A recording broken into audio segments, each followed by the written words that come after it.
On this week's episode of Marketing O'Clock. Live from the basement studio in Buffalo, New York, it's Google Marketing Live. We've got all the news. Of course, we've got a takeoff. And we have our first ever Salt Off.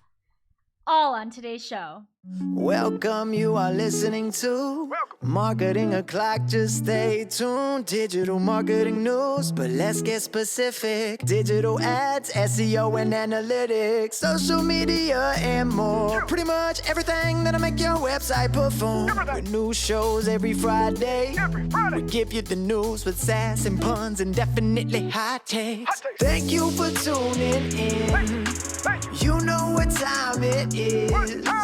It's officially Marketing O'Clock. Settle in, sit back, keep it locked. Hey there, I'm Greg Finn. I'm Jess Budd. I'm Nicole Waddington. And it is officially Marketing O'Clock. Here on May 26, 2023. Welcome back, Jess. Thank you. How have you been? What have you been up to? I'm great. I missed last week because I drove to Pittsburgh to see Blink-182, which was a marvelous show. I was reliving my youth, but I didn't realize that marijuana is still illegal in Pennsylvania, and I've recently become kind of a pothead. So Wow. I brought all these THC seltzers with me, and I felt like super bad transporting it across state lines. I feel like you can get a felony I don't for think that. You should say that. Well, who's listening? The cops? They have to tell probably. us if they're No, cops. You're here. I just, I just felt like, so I don't know. I feel like I used to go to concerts all the time and people would be smoking pot illegally. And I was like, ooh, that's so bad. And I never did it. And now I'm like 35 and I'm like walking around just super stoned all the time. I poured my seltzer into an energy drink can and was walking around the city with it. I just like felt so cool, which I know it's not. I know that that's like pretty tame compared to things people are really up to, but it was like a moment for me. What's new with you, Nicole? Well, warmer weather brings long car wash lines. And the other Sunday, I was feeling productive. I'm like, don't have anything going on. I'm going to get a car wash like everyone else in Buffalo. Okay. We have this car wash place called Delta Sonic, whole bunch of locations, but it's always the busiest on the block, like lines out to the street to get a car wash. And it's so stressful because there's like 4 lines and 2 of them are for like exclusive unlimited members and then 2 are for us normal people, and then the 4 lines have to somehow feed into one machine that you're going to go through, and I just get stressed out. So I get up to the booth and there's no pricing sign anywhere, so I'm just like, can I just get a car wash? And these people at Delta Sonic, whoever's training these high schoolers to be great salespeople, man, there's a pipeline there, okay? Because this girl sold me into paying over $50 for like a buy 2 car washes, get 3 deal. And then once you get one of the car washes, you get another one you can redeem. So basically I paid for 6 car washes, I think. I only needed 1. I hate going through the car wash. Delta Sonic, I want my money back. This is horrible. And she was so competent and like calm, and she was like, oh, may I interest you? And I just said yes because I was stressed out, and she seemed like she knew what she was talking about. So I worked there for probably 5 years, like throughout college, and I dry cars off. I could make back then like $150 a day. I had all these tricks. The whole point of it is you have tricks. You get trained in sales. You get paid based off of how I know. much you get My roommate worked there in high school. If somebody goes through with the basic, you don't make as much money. So the whole thing is like you shoot for the moon and then you go for like the stars or whatever. And then it's like you go for wherever like the space station is. And if like you're on Earth, like you don't make money basically. So like you were trained in all these different things. I got her to the International Space Station with that one. So I went through the car wash line this weekend as well. And the guy, very good salesman, was explaining to me all the things I needed because I had just bird poop all over my car because I parked under a tree because I don't care. Car's not a museum, it's a car. But I wanted it off. And he's telling me all these things he wants. And then he's like, okay, so I recommend that. And I was like, great, I'll take it. He's like, it's $25. Or you can get the unlimited plus whatever membership. And he's like, and we prorate it because it's the middle of the month. And it was $14.99. He's like, you can cancel anytime. And I was like, no, I don't want that. And then I was like, wait, sir, come back. Because I did the math. But even if I cancel, I'm saving $10 on this one car wash. Never gonna but cancel. I'm not gonna. I'm hooked for life. I'm hooked for life. But I get 10 cents off a gallon on my gas. That is It's worth it. ridiculous. And they Wait, have, if you yeah. get the- if The you- gas is 10 cents more. No, it's not. It's because I'm a Sam's member too, so I can get cheap gas there. And I like, listen, So but we he were saw both- me do we the were math. both gotten Yeah. by You're the both Delta. gotten. Yeah. You'll Sonic. probably like, yeah. No, you I'm cancel. gifting them. I'm gifting them. The other 2 that I got. Yeah, I'm gonna use mine. I've already been through twice. Kiddo loves it. I have a 3.5-year-old. He wants to go through the car wash. It's fun. So the funny thing is, you would just f- cars up that went through there by accident. People, you were so many accidents that will happen in there. Oh, I go into You're reverse spraying it rather down. than neutral You're all the sitting there time. trying to spray a dead bird out of a fender, and it's disgusting. It's flying all over your face, and the person's trying to get onto the conveyor belt. And you're like, neutral, neutral, and they're like, what? I'm like, neutral. They're like, what? And they're smashing into the other cars, and it's ripping the back wiper off. It is a disaster. I've probably been through Delta Sonic once. The first day I went there, and I'm like, I am never going through this again. Those things that touch your car are the dirtiest things. You might as well just lick the driveway outside. No, but they're indoctrinating children from the beginning because at the kids museum here in town, there's a whole Delta Sonic, and you walk through it, and they have a booth with the neutral sign, and my son is standing there yelling neutral, and then we walk through. At the Strong Museum. Exactly, it's the same thing. And then you just walk through and somebody just punches your son in the face. Let's get out of the marketing here because we've got a lot this week. This week, we saw Google Marketing Live 2023, Google's flagship event for everything to do with their marketing products. And we actually saw a lot of that in Google I/O earlier this month, but we had a lot more here. I think people were really thinking it was going to be PMAX driven, but there was one key component throughout Marketing Live that we saw at I/O, AI. AI everywhere. AI across the board. And we'll go through and break up some of these different stories and each talk about some of the new features coming. So one thing that was very interesting to me is that you're going to be able to create campaigns using conversational AI. I'm probably not ever going to use this, but I do think that this could be helpful for newbies and people that don't know Google Ads to try to help set campaigns up. Another thing is it might give you ideas. I'm assuming it's probably going to give you bad ideas for a lot of it, knowing Bard, but you can go through and there's like a chat prompt and you can say, let me help create my ad, and it'll generate keywords, headlines, descriptions, images, and any other asset basically. One item I thought was interesting is you can get those assets pulled through and then you can ask for more granularity on something. So the example that somebody had was a beauty brand. The conversational AI, Google AI helper made ad copy and they went back and said, can you please make it anti-aging copy? And I think the big thing here is Google has dumbed down their ads so much with RSAs. There's like no creativity anymore. So for something like this, this could be actually very helpful from a time saving standpoint. When you have 25 characters, you know, like you can't write like you used to be able to write good ads, and Google doesn't want that anymore. They want fast, formulaic crap. And this is a great tool to do that, you know? So it looks pretty slick. I don't know exactly when it's coming out, but it might be a help if you're need help with RSAs at least. So I don't hate that. And then the other thing that I really liked about this Marketing Live is everything seemed to be like AI assisted. So for this, they don't just say, we'll make it for you. Mm-hmm. It sort of queues it up, right? Yeah. And that's what AI should be. It should be queuing it up and then you can punch it up and you can remove, you can add, but it should help you save time. And this actually might help you save time. So I'm the pro Google Marketer of the Year 2022, but this is actually something that could be helpful because it's not fully automated. It still gives you control. And Google also painted a more clear picture of their ads plan within SGE, which is Search Generative Experience.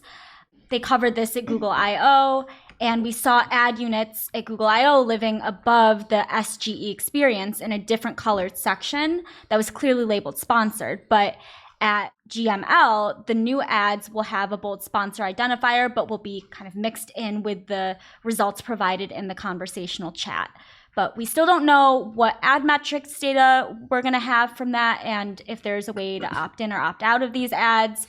Likely a win for advertisers and upsetting for SEOs out there. Yeah, when I wrote this, I said, parentheses, cover your eyes, SEO, when getting to the example here. And we asked and tried to prod for a little bit more information as to like what the click-through rate looks like or what the metrics look like. And basically, it's an experiment, and like the most earliest experiment you can have, which is why I'm wondering why it's such a big part of this, marketing live event. They're like, it's so early, there's no data. And it's like, I know that you know this works, right? You wouldn't launch it if it didn't work. But again, it's not even beta. It's like pre-alpha, an experiment within an experiment. Speaking of beefy, another update here, AI-powered assets that target search queries are coming to Google Ads. And Greg, you put this so eloquently in your coverage. Essentially a more robust and modern version of dynamic keyword insertion.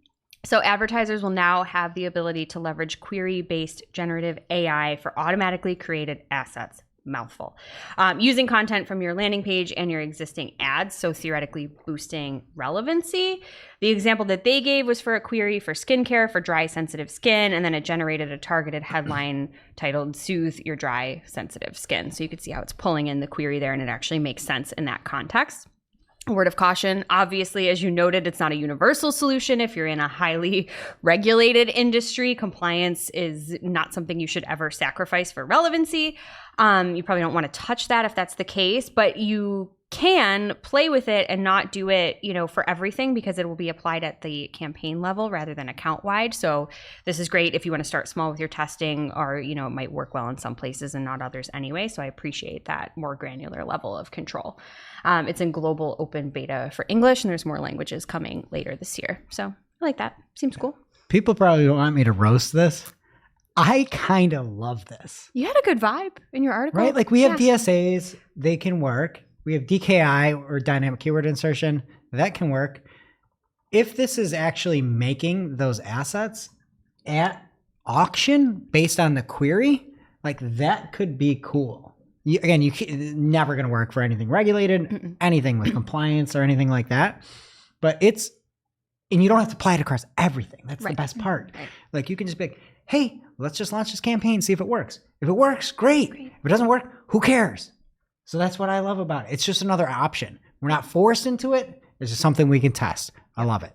Goodbye, Merchant Center. Hello, Merchant Center Next. It's being replaced in 2024, and they have that cool new name. So cool. Until it's the thing. It's Can next you just now. Call it 2? Just update Merchant Center. Who cares? Yeah, we don't need. Yes, it's too much. Yeah. But I will say that Merchant Center has that kind of an old, outdated look compared to a lot of the Google products that you see now. Everything is clean, simplistic, and sleek. Merchant Center is blocky and kind of old. And they call this simplified version of Merchant Center Next. I don't think that's the case. I think it's more simplified UI, to be honest. And so I asked them specifically, like, what is going to be changing, what's going away, what features are being removed. And thankfully, they said, the features of Merchant Center that larger retailers know and love won't be going anywhere either. There are some caveats, like down the road, things could change, obviously. But that's good news. So one thing that is being added looks like much better insights. In the sample shown at Google Marketing Live, there are tabs that now include an overview, the products tab that previously existed, competitive visibility, pricing, demand. If you have a brick and mortar, you can see, and online presence, you can see store on search and maps. And then there's non-product website results. So I really dig this. Again, it's going to be fully rolled out in 2024. And I dig this assuming that all the functionality is there, and you'll still be able to get the granular product data and all that. But Merchant Center right now has room for improvement. I have not seen Merchant Center Next live in action, but I would say, again, this is something that is promising. And looking at some of those kind of overview screenshots from the product, you can see quickly what's available, like what is availability and what has high click potential. So for smaller folks out there that aren't as savvy as us, that might have 261,000 products in a merchant center, this might be nice for them. And some new PMax updates also were announced. Google is releasing new generative AI tools for the PMax campaign creation process. So advertisers can put their website in to Google AI and answer some questions such as, where will people go when they click on your ad? What makes your products or services unique? What's your brand personality? And Google will start to learn your brand and populate your PMax campaigns with assets. So you can have it create images for you. Again, lots of AI in these announcements. One thing of note, so Google said there won't be an easy way for consumers to distinguish between real versus AI generated images. However, if a user is savvy enough to check the metadata, they can see what images were created with the technology. Sounds like something we would do for fun, but nobody else. And then there are going to be 2 new PMax goals. The first is a new customer acquisition goal that will help advertisers optimize for new customers predicted to deliver high lifetime value. And then the second being a re-engagement goal, which will help advertisers connect with their most valuable existing customers. I like the new goals. Anytime you get more options in PMax, I'm just going to shut my mouth. So Are you gunning for that like pro Google 2023 clock skirt? I am fair and balanced. That's one thing about me. I am fair and balanced. How dare you? I'm not touching that. This is not a political show. I am balanced and fair. I think the whole setup of putting your website in and being like, oh, here's my brand personality. Like, what are we doing? That kind of thing. But some of those images look way better. Like that implementation where there's that cat with the logo overlaid and the yellowish gold, that looks cool. That's one of the things I have always hated about DSAs and PMax is you see a DSA and that's a DSA, but you look at this PMax example and that thing looks cool. Like that looks like an ad. I don't know. I kind of dug that. So, hey, the more stuff we get for PMax, the better. And I will say Google is listening. Like, yeah, if we can re-engage current people based off customer match lists, let's do it. If we can go towards people that have a higher LTV, good. Let's do it. Yeah. I'm here for it. It's nice that they're acknowledging that those things are different too and letting you optimize one way or the other. Speaking of cool imagery, if you have a boring image, a busy image, or heaven forbid, a blurry image, you can rejoice. And you use the word rejoice, Greg, in your article. Twice. You thought I wasn't going to read it. I did. I did. Cease and desist. Also, good job. Great word choice. Announced as well was Google Product Studio, which is a new tool that leverages AI to help advertisers enhance and create product imagery. It can do essentially 3 things. You can create custom product scenes. So you can upload a product without a background and then AI can do the rest with a few prompts. You can add like peaches behind the thing or whatever you want to do to make it more eye-catching. You can also remove backgrounds. So if you have a bad background, the generative AI can remove the content. So I guess it's degenerative AI. Oh. And they offer increased resolution. So if your assets aren't up to par from a pixel standpoint, Mr. Finn with the alliteration, you can use generative AI models to clean and crisp your creative. So that's cool. I guess if you have a lower res image, you can enhance it essentially so people can read it. The example actually looked really good. Awesome. It looked really good. Like you could read the thing. I don't know. I don't know how well it's going to work. The example looked great though. I'm going to flip in a minute, but I love this. I love it. I literally already told some of my clients is like, hey, when you're doing your product shoots, if you can just make sure you've got a crisp one, white background, we just need that too. Don't worry about some of the other stuff. In this example, there was a lotion. Yeah. And they're like, show me the lotion surrounded by peaches with a tropical background. And it looked great. It's on different pedestals too. It's on a piece of wood. It's on ceramic. It's on stone. It's just on the table. Yeah. Like that's actually really cool. This is stuff marketers can use. Yeah. And that's why I don't think there's anything revolutionary with this Google Marketing Live, but there's lots of nice things that you can do. It's revolutionary that they have practical applications. That's true. That's revolutionary. That's true. That's revolutionary because it's your product image. You're just enhancing it. You're not like coming up with the product for you. Right. And with some of those examples in PMax, it's like where you're like, hey, can you show me like a bunch of fish and, like salmon and stuff like that? It's like, I don't want AI salmon. That's the last thing. Stop I saying want. salmon. The L is silent. Like this is like, hey, here's our product. Go put some background around it, and then you can use that, and you can. It would be great if we get real results for the data on testing, but you can at least see like how it works a little bit. Yeah. So these are things that are like actually helpful. They're not, again, revolutionary, but this is something. Somebody with a small budget, though. Yeah, you can. This then is just huge. you don't need to go do a photo shoot. Yeah. And you can do it right in Google Ads. And this is what they should be doing. They should want to encourage people to use the platform instead of jamming PMAX down people's throat like they did last year. So I, again, on this one, I'm very pro this. You about to go anti or what? Is that next? So next up, we've got some new features. We've got 7 new features, and I'm not even anti on these. So one is that there's going to be brand restrictions for broad match. You know, broad match does exactly like its name does. It matches to the entire world, basically. But Google wants it to work, and Google has made broad match work. If you are not using broad match, you are not a good advertiser. Yes, I said it. Take it up with me at Greg Finn. And so we heard about this before with Performance Max. I like any extra control you can get on these automated things. I know the future is automated, but having little controls and getting more things is a step in the right direction. This one's a little bit weird. Google AI is coming to smart bidding. I thought there was AI already in there. Yeah. Are AI and ML different? Because now I sound stupid asking that question, but I think they were synonymous until this point. Right? So this is going to be using Google AI, large language models, right? Instead of like just auction data and what they think is going to happen. So basically smart bidding is going to get smarter. So we can call it smarter bidding. Yeah. So I dig that. And then for RSAs, you're going to be able to see search categories. It seems like it's something similar to Insights, where not frankly that helpful.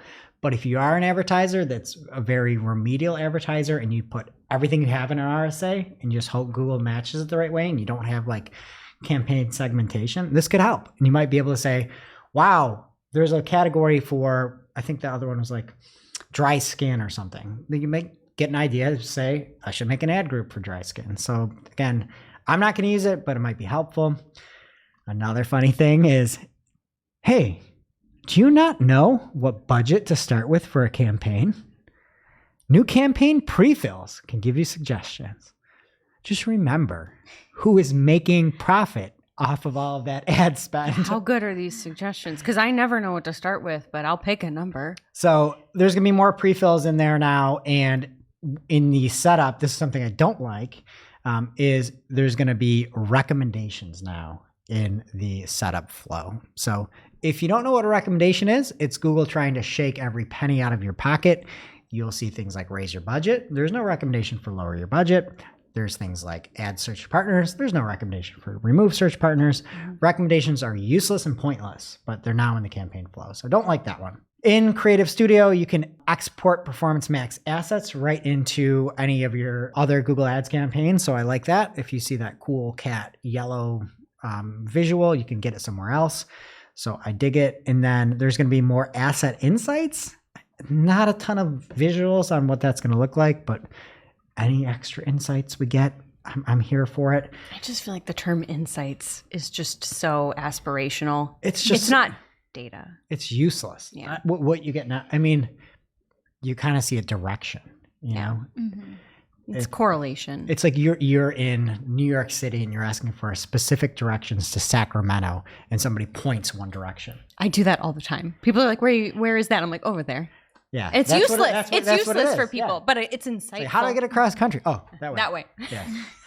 And then lastly, there's improved search terms on the insights page. Again, these are relatively garbage, but hey, more is more. And I'm going to shut my mouth again on that. Last in the Google Marketing Live updates, Google Ads is adding 2 new campaign types, the first being video view campaigns. So, like the name says, it will help maximize views on your videos, combining a variety of formats, including skippable in-stream ads, in-feed ads, and shorts ads to get the most out of your budget. The beta for video view campaigns will launch globally next month. And then the second new campaign type is demand gen campaigns. So these campaigns will leverage AI and help engage and drive action with consumers and will work across YouTube Shorts, YouTube in-stream, YouTube in-feed, Discover, and Google Gmail placements. So the call to action will appear to simply send traffic to the site instead of leveraging the lead form assets. It was qualified that conversions can be tracked with this, which is extra important when I you're hope so. doing. And this is where I'm going to lose my mind. Because Good. when this came up on stage, I was watching it live, didn't know it was coming.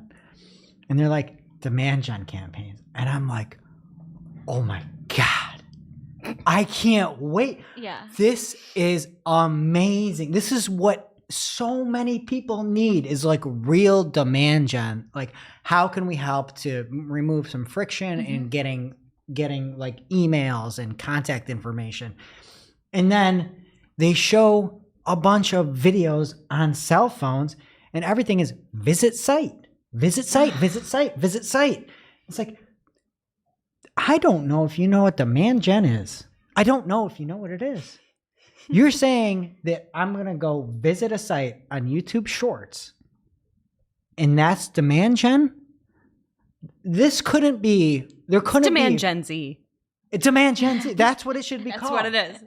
There couldn't be a product worse than this for demand gen. Why would anybody in history use this?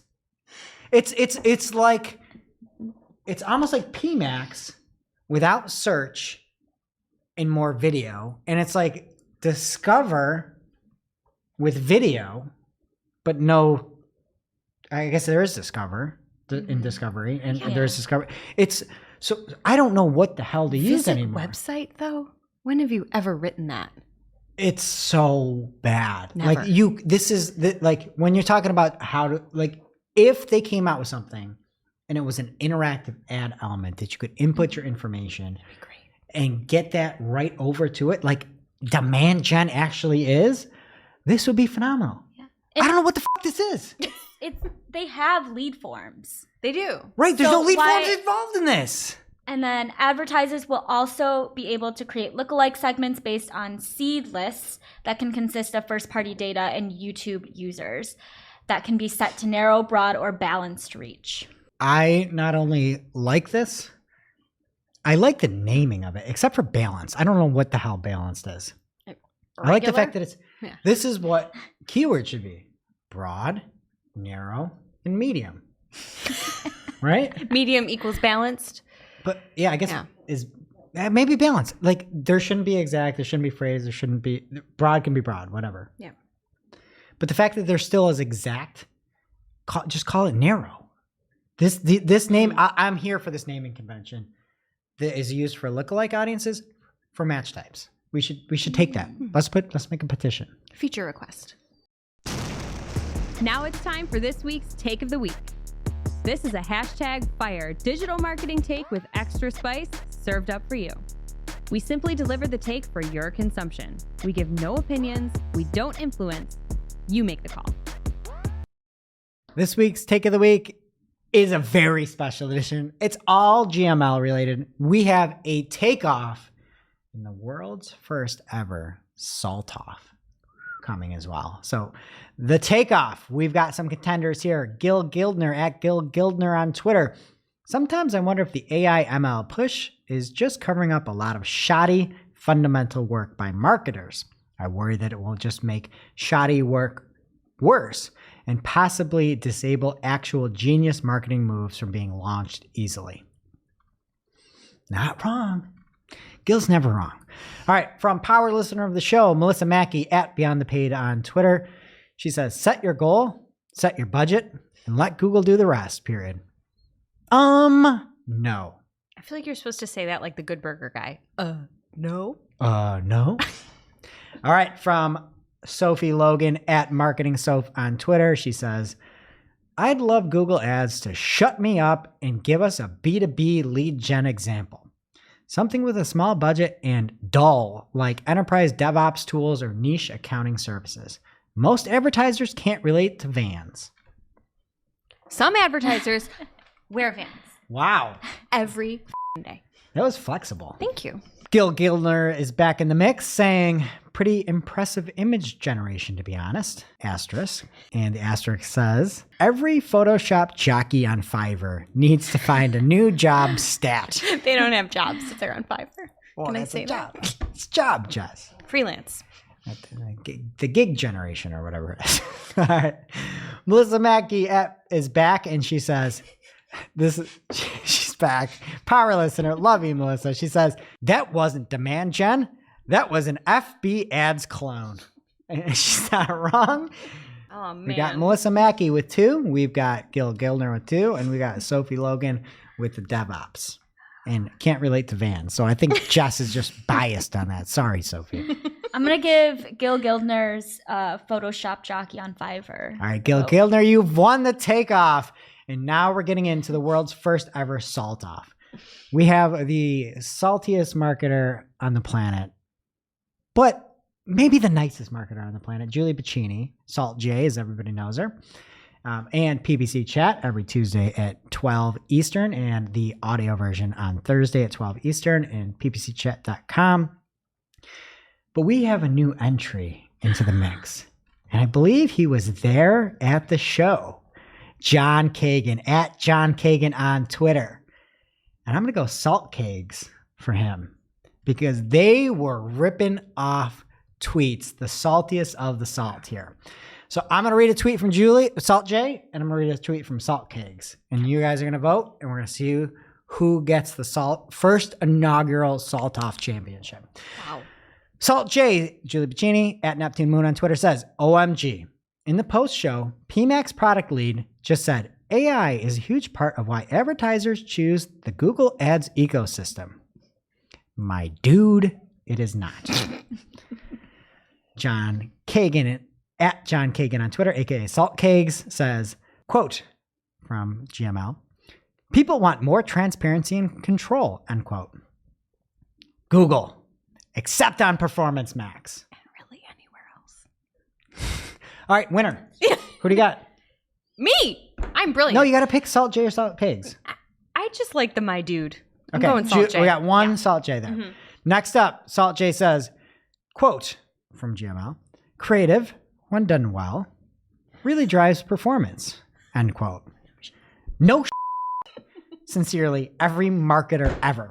I didn't even read that, and that was my response in my head. And Salt Keg says, quote, Google Ads AI because your marketing team are idiots. What do we got here? I'm keeping it, Julie. All right, Yeah. Salt J's up.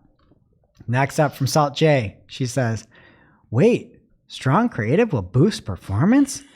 That is revolutionary. Thanks, Big G. Big G. And then Salt Cake says, someone tell their creative department that Google just put them all out of business. I'm going to go with Salt J again. Okay, Salt J is taking a very early lead. I think she's got the win here. But Salt J next says, quote, if you use the AI, you can get higher ad strength scores, end quote, which are pretty much meaningless. To which Salt Keg says, Google 2022, we're getting rid of similar audiences.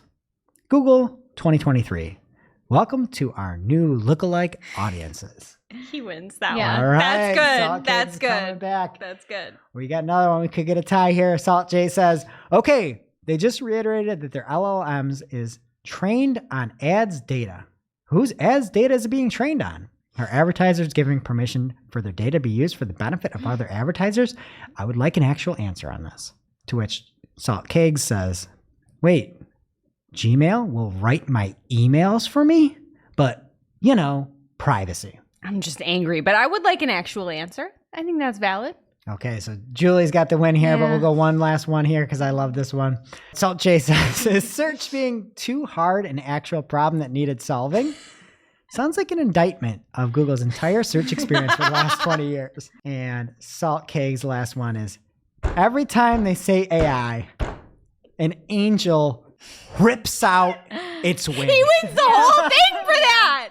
That He one's wins good. the whole thing for that. Think of the You're bloody, making that call? absolutely, an angel ripping Ripping anything, out. their own wings. He wins. Salt Kegs. That was the first official Salt Off, and I hope it is the first of many more to come. thank you both, Julie and John. That was amazing. And I also have to say, everybody's wondering what's happening to Twitter. Twitter was popping off on Google Marketing Live. It was unbelievable. It was a great show. Twitter's not going anywhere. And it was just an awesome, awesome community experience. Mastodons are out there ripping out their wings right now, Greg. Now it's time for this week's IC. We can skip ICMI tables. We're good. Now it's time for this week's Pew Pew Lightning Round. At this point in the show, we split up our content into 3 parts: paid, organic, and social. First up in paid universe, you might have gotten an email from Google earlier this week that you are eligible to use their gBraid parameter with your iOS campaigns. So for background, Apple's app tracking transparency policy took effect in April 2021 when Google Click Identifier, or gCLID, could no longer be used without user consent on any device using iOS 14 or above. So in response to this, Google introduced 2 new URL parameters to comply with these policies. So for web to app measurement, the parameter is known as gBraid, and for app to web measurement, it's known as wBraid. So what does this mean for you as an advertiser? At the end of June of this year, Google Ads accounts will have access to this gBraid parameter, and the Google Tag Manager, and Google Analytics with a linked Google Ads account will set a new first-party cookie on your domains by default. So that will attribute conversions back to ads subject to ATT policies. However, you might need to complete additional actions to start using this gBraid parameter. And if activated, you also may notice some fluctuations in your reporting. And in other news, Dario Zanoni at Dario Zanoni on Twitter noticed that Meta Ads updated the recommendations for the size of the bottom of safe zones for their real ads, so from 20% to 35%. And the image that it shows is a pretty big area, and unfortunately it makes vertical banner ads created for stories less usable in Reels. So the safe zone for stories was 20%. The size recommendation for the top safe zone remains unchanged at 14. So just be aware of that when you're creating any of your ads for Reels. I just want to let people know, my Instagram Reels, I have no safe zones. I was showing Jess what I'm into. It is like something else. It is not safe. There's not even a zone. It's just not safe. My new favorite follow is Munchie007, and it's a powerlifter that's 74 years old. Used to be the head of the Chuck Norris Karate School. And I just get the most random, unsafe zone recommendations ever. And I am here for it. I want my safe zone percentage to be 0. That's a good life philosophy. Update your ads, though, people. All right. And in organic news here, I feel like we're at the point now where everybody is just stealing from Twitter. And I feel like if that's the case, you're in a good spot. People are taking all the check marks. Facebook's doing the verified accounts. Twitter's like, we're getting rid of all these old inactive policies. And Google says we're doing the same thing. So with inactive accounts, if you have been inactive for 2 years across their products, Google is going to get rid of your account. You start deleting accounts in December of 2023. It's going to be a phased approach that start with accounts that were created and then never used again. And there's going to be notifications sent to the account, so you will know if it's something that you use. But I haven't seen this from Google really ever. And this is a huge thing. It's not going to happen for Workspace. So this has to be your own personal Google account. You can keep your account active by reading or sending email, using Google Drive, watching a YouTube video, downloading an app, using Google Search, or just signing in basically to Google. And again, if you haven't done it in 2 years, you're going to get deleted, which is pretty crazy. You might be able to get new Gmail accounts, right? That's the one I you've want always my wanted. name. I want my name. You don't have your name? Mm-mm. I have my maiden name. I never tried with my married name. I don't know. I thought that was just pretty wild. Incredible. And it's going for Google Photos too. So if you thought at one point you got it in Google Photos and you haven't checked in 2 years, gone. So, but if you're actually using it, though, that's not a problem. True. So just upload a photo. or the just account log in. associated with it. Just log in. Okay, so I'm safe. But again, very surprising move there. I just haven't seen that in the past. All right, from our Baidu correspondent and power listener of the show, Adam DeFrisco, he tweets, between ErnieBot and Apollo Go, the driverless taxis, Baidu is doing just fine. Revenue from Baidu Core is renminbi, I believe, 3.3 billion, increasing 8% year over year. And the online marketing revenue was 2.42 billion, up 6% year over year. So Baidu is doing just fine. And we saw, I think it was about a 4% drop in stock when Samsung announced that they were considering moving the default search engine over to Bing. It is not the case. Samsung is going to stick with Google for now, according to Glenn Gabe at Glenn Gabe on Twitter. And Google is going to be the default search engine. So no concerns there. I was personally hoping there'd be a little more competition, but they're sticking with Google. We'll keep it here by way of Glenn Gabe and TechCrunch. If you run a podcast, Google's podcast search results can now open shows directly in Apple Podcasts. It's pretty cool. So you do a search and you're looking, you find a podcast, you can now just jump right to Apple Podcasts. I just want to know, what's a podcast? I don't think we've ever experienced one. But I also think it's like the death of Google Podcasts, the platform that they barely tried on. So They seem like they don't care if they're doing it that. was the worst. They cannot do products. So and that was a prime example. It was I've never heard you horrific. say that before. Yeah. All right, from Glenn Schmeltzy in our Discord channel, he says, has anyone seen this in GA4? It's worded in hyperbole, and I imagine that will concern folks who aren't familiar with setting properties up. Any thoughts on what may trigger it? I think it might be shown on properties with UA goals that aren't repeated in GA4, even if they're paused or just obsolete. And the warning is that it says, this property is not fully set up. You can complete the recommended setup checklist in the setup assistant. So even if you had something that paused and didn't take it over to GA4, people are getting this error apparently. It's in red too. Yeah. I feel like it should be yellow. Like just word of note, word of caution. And then Miriam from M4 Digital in our Discord community. 4M. Miriam, 4M. In our community.marketingclock.com says, if you click complete setup and then tick the boxes to say it's complete, even if you haven't completed action, and it goes. Thank goodness. So yeah, if you see it, I mean, don't worry too much about it. Other surprising news, at least to me, is that Neva's consumer search engine is shutting down. I feel like they just came out. Yeah. But they said it's a very tough decision. They took into account a lot of things. And if you were one of the 2 Neva users out there, I thoughts and prayers. And that's it in organic. What's happening in social, bud?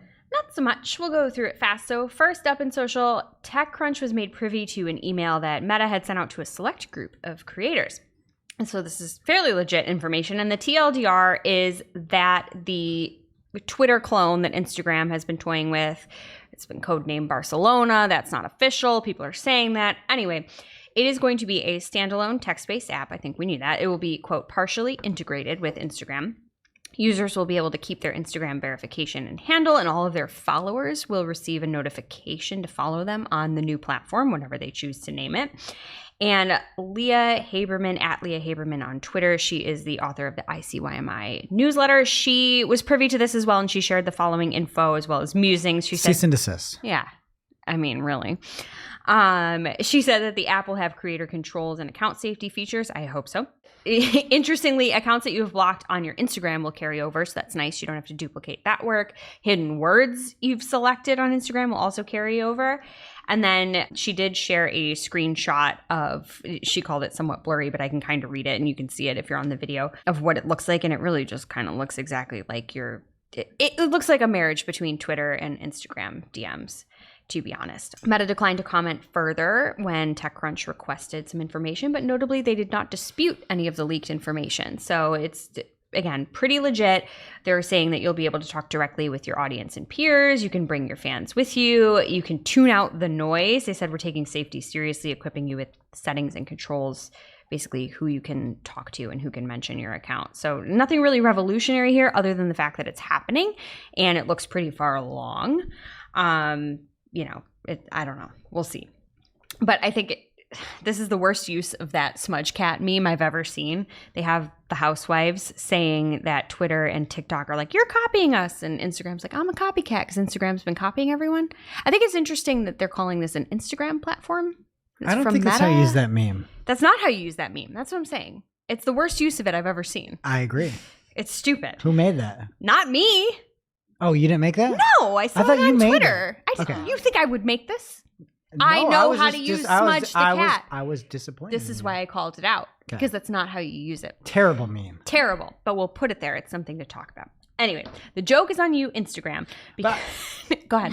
I just think, again, everybody's going after what Twitter is doing. Right. Mm-hmm. When that's the case, when there's smoke, there's usually fire. I got to say, the things that are happening on Twitter, the subscribe, the previous subscribe, I think we're hearing more news from Twitter too. Like they are not giving two fucks as to what anybody else is doing. They're just doing their own thing. They're also flipping the script because Instagram's over there just trying to be text-based. And then Twitter, here's a tweet from Mr. Elon Musk, says Twitter Blue verified subscribers can now upload 2-hour videos in 8 gigs. So they're zigging where people are zagging. They're like, you want to copy us? Fine, we'll do more shit with video over here. And you can just have the longest one ever that no one's going to watch. So I don't know. It's kind of fun. And I can't believe you thought I made that meme. I was like memes. flabbergasted. I was flabbergasted. I would never do that. I would never make a meme and I would never misuse that one. It's like the one that I know. Yeah. I never call for people's jobs, but that person should be fired. Well, I don't know. Maybe they're a Photoshop guru on Fiverr. They're about to be eliminated anyway. Okay. So speaking of Twitter, Twitter support tweeted, looking for something? With those cool eye emojis. They say, now on web, you can search for lists and find new ones you want to follow. Give it a try and let us know what you think. So that's exciting. I love this. People. I love lists. I love Twitter lists. I love watching a basketball game, a football game, being like, who's got a Buffalo Bills list? And just like seeing the pain and everybody expressing it, or basketball and everybody being like, oh, this was great. Like the lists have sucked on Twitter for so long. And I had this one that was like, stop beeping, I'm aggregating or something like that. It was this awesome basketball list. And then they got rid of it. But I love this. I can find new lists. These are good lists too in the example. Lots of cat examples from Google and now Twitter. Stoner cats, good cats, Cat's happy face, a different one called cats, good cats. I'd love to see bad cats. Yeah, me too. So if you said something you didn't mean or heaven forbid spelled wrong in a WhatsApp message, good news for you. For up to 15 minutes, you can now edit that message. Congrats.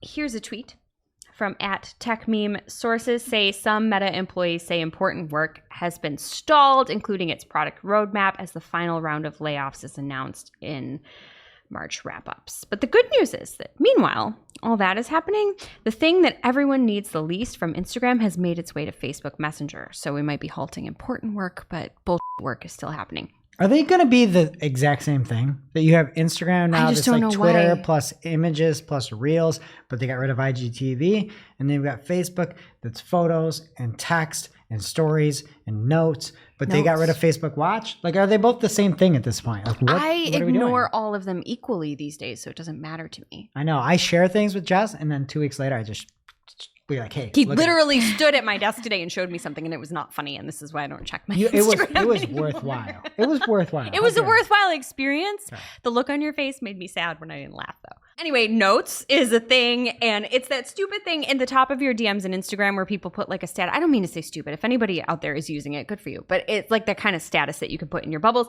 It's now in Facebook Messenger. Yeah, like who cares?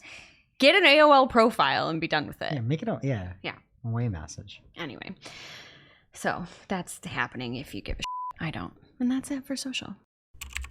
And that brings us to our real life segment. Straight out of our accounts and into your ear holes. It's time for Working Hard or Hardly Working, where we talk about what's going on in our IRL work. Good, bad, or otherwise. This week in Working Hard or Hardly Working, what do you have, Jess? Well, Shep is not working very hard at her job. She's on maternity leave, but she is working very hard. She is now 2x a mom. She specifically wanted me to let everyone know she is no longer pregnant. She had a beautiful baby girl at the end of last week, and she's absolutely gorgeous. And I'll let Shep reveal the name. I'm not going to give too much away, but mama and baby are happy. And the child that we didn't really know about because Shep never talked about is also thriving and a great big sister. So Congrats, Shep. We love you. Congrats. All right. And something hardly working for me. We had a client, it was actually one of Jess's clients that And Nicole's. That basically purchased a different company and to kind of integrate together. There was an agency that was running the paid campaigns on Google Ads. Everything was set up. They actually made an MCC for said client, all their own accounts, everything like that. We had asked to get access to it because there's a lot of historical data. And they said that it was internal IP, and that they couldn't grant access to the accounts that they were their own to the said client. We tried dangling some carrots on sticks and to no avail. And this is why you need to vet any agency you go with. There are rat scumbag agencies out there. You're paying them to run ads for you. It is not internal intellectual IP. You're paying them to run a campaign with your name on it and your MCC. They just trusted them too much, let them set it up, and are paying the consequences. And we have to export and import. It is criminal. These people should go to jail. And you should really check what agency you go with because there are serious bad apples out there. Hardly working for me this week is Microsoft keyword matching. I feel like everyone's been shouting from the rooftops, mainly Greg, about how bad the matching is, but I haven't really had a client that's been on this platform for almost over 6 months now. But we recently tested some campaigns on this again, and it's 10 times worse than I remembered. So And to be fair, it's been Shep leading the way. Shep and That's me. I'm just riding our coattails. And now for this week's Cool Tool.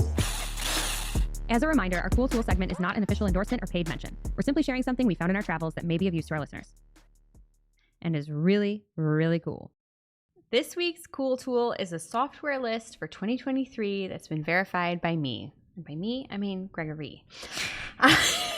From Wine and Meyer, the ultimate PPC software list for 2023 is a highly curated solutions directory for digital advertisers. And you want this. You can browse tools to help with analytics, banner design, click fraud, marketing data pipeline, keyword research, and so much more. You can then filter based on whether it's free or paid. And if it's paid, what are the starting prices for these tools? It's awesome. You can look at Capterra score and more. So team paid, you want to save this one for later. Absolutely bookmark this shit. As always, we will have the link in our newsletter at marketingclock.com/newsletter, as well as on Discord, community.marketingclock.com. So pick your poison and check it out. Now it's time for our must-read marketing article of the week. An article so advanced, so in-depth, so detailed that we simply cannot cover it in its entirety on today's show. This week's must-read marketing article of the week comes from yours truly over on Search Engine Land. I wrote a recap that cites 8 other stories written. I was up till 3 a.m. writing these stories. It's like an hour late for you, but okay. No, I try to get good recovery scores on my little Whoop band. But it's called Google Marketing Live 2023. Everything you need to know over on Search Engine Land. There's little recaps and links off to each one of the stories for more detail. And I try to give some insights and ways that this can apply to your accounts. So if you're interested, check it out over on Search Engine Land. Thank you, Greg. And now onto our playlist of curated songs to work to, which you can find over at playlist.marketingoclock.com. What's going on Spotify Marketing O playlist this week, Greg? All right, for me, Jess got me onto this because she was playing some MTV Unplugged Evanescence Corn stuff. And so I'm going to go with Jay-Z MTV Unplugged Song Cry. Wow. It's great. I'm going to have to listen to that. What about you, Jess? I miss Shep. And I'm going with Taylor Swift this week. You're on your own, kid.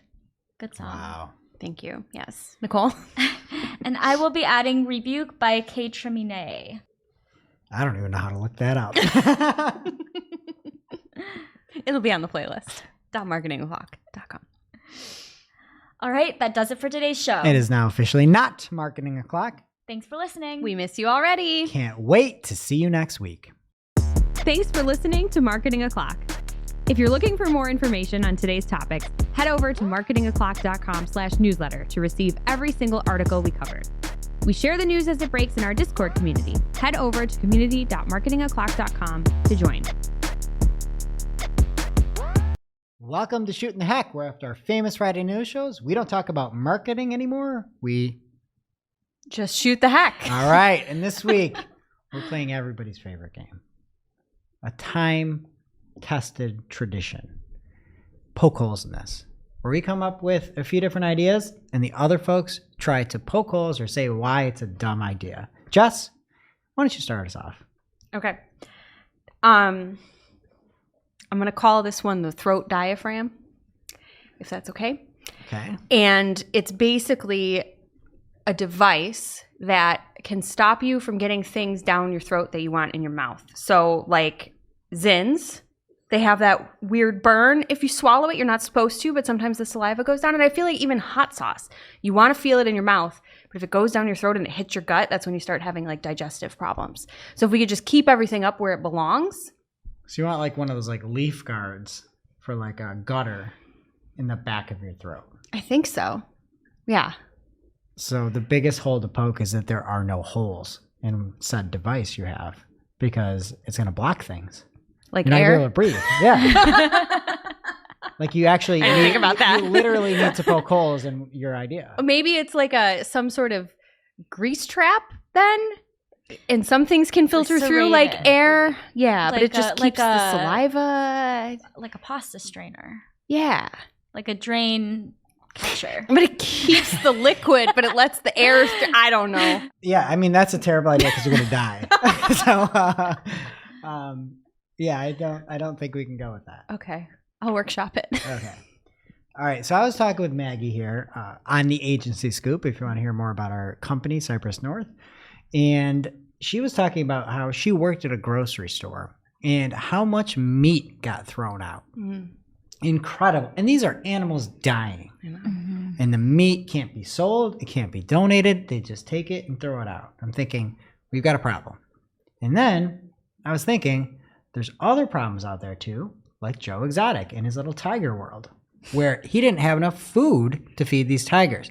So I was thinking of a grocery store tiger that's out back of every grocery store in a pen, brings kids in, they can see the tiger, and when you want to get rid of the meat, you just feed the meat to the tiger. And each grocery store has a tiger, and then you can feed that tiger and everybody's happy ever after. I don't know that the tiger's happy living behind Wegmans grocery store.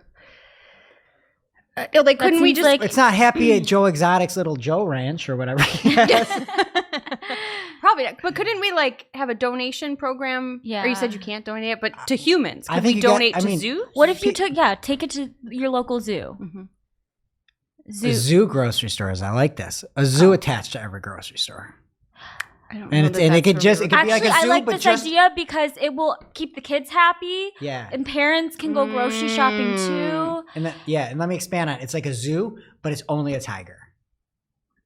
And it's a tiger. Other animals eat meat too, like lions. We Yeah. could do lions, Just tigers, big cats at the bears. grocery store. Yeah. Oh my.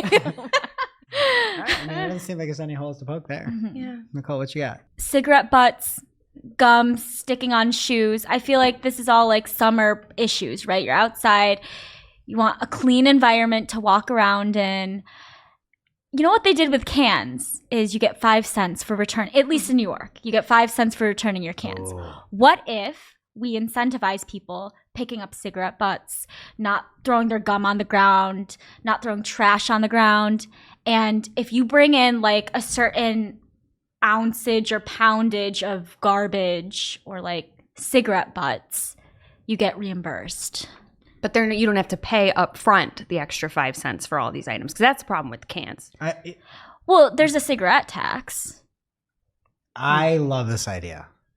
I mean, I think the only problem is, how do you know it's like real garbage versus fake garbage? Like, what's gonna happen is people are gonna be like, own garbage. I'm just gonna cut down my neighbor's tree, throw it in a bag, and like take it to the redemption center.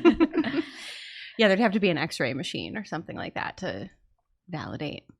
Yeah, get the street. Why don't we just like, for the sake of the earth, just put people in cool T-shirts? They feel like part of a team. Send them out with sticks and bags, and they community just do it for building. Free. Yeah. Yeah, I mean, we already do that, but maybe it's a butt tax, a cigarette butt tax. A butt tax.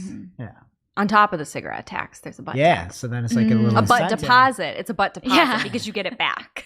Then you can save money next time you go to buy some heaters. I have another great idea. So this, something I think we all need.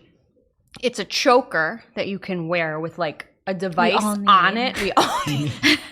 It's a lollipop holder so that you can type when you're eating a sucker and you're not just sitting there with it sticking out of your mouth looking like you're smoking, and you can take it in and out and you can type while you're eating a lollipop. Let me get this right. I take the lollipop out of my mouth and it won't fall on my lap, but it'll rest on my shirt. You don't even have to use your hands. It's attached to the choker. It's like sticking out, and Oh, it's like eat headgear. it when you It's want like it. headgear, and it's like Oh, holding. it's like a Yeah. helmet. It's like No, but holding it's it a in front of choker. you. It's fashion, and it's got the lollipop on it, and then you just eat it when you're hungry, and you don't have to hold it. So you want a ball gag lollipop? Is that right? Is that what it's sort of like, the implementation?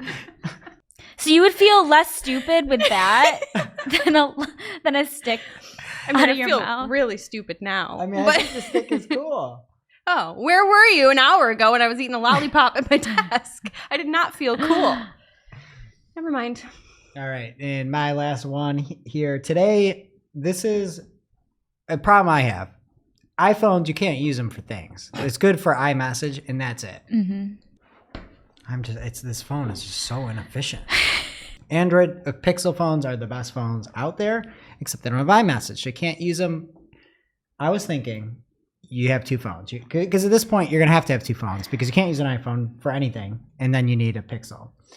So I was thinking of a phone case that has the ability to lock in your iPhone for iMessage and then your real phone for phone use. I would use that nonstop, and then you don't need to have like that little flip phone like they've got, but you just have one phone case that holds your work phone on one side and your iMessage device on the other side. And the cameras are just facing in, and you can't use the camera on either one. In this side of, I haven't thought through the cameras.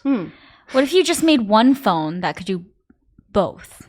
Well, Apple has the technology for iMessage, and I don't think they care about the quality of their phone. Oh, okay. Remember earlier today when you called it an Apple phone? Yeah.